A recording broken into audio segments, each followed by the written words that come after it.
Allora, è vero, come molti consiglieri hanno evidenziato, che noi qui stiamo discutendo dell'abrogazione di una norma complessa contenente almeno 18 precetti, come li ha chiamati Lauri, o discipline diverse.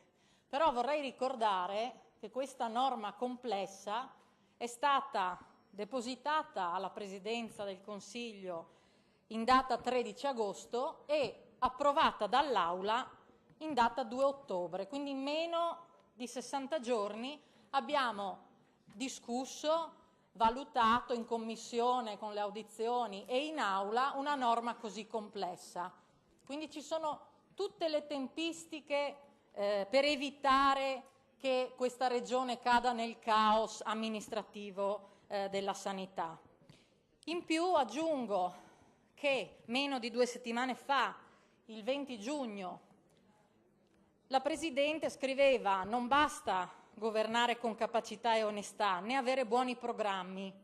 Occorre riprendere slancio nel rinnovamento, tornare a stare più vicini ai cittadini, in ascolto e in dialogo costante. Ricominciamo dai territori, dalle città, dalle comunità. Bene, Presidente, quali migliore occasione di questa per tornare a confrontarsi con i cittadini? Non abbiate paura di tornare sui territori a ribadire le ragioni della vostra riforma e la bontà della vostra riforma. Avrete tutto il tempo per girare la Regione, però non togliete ai cittadini la possibilità di esprimersi.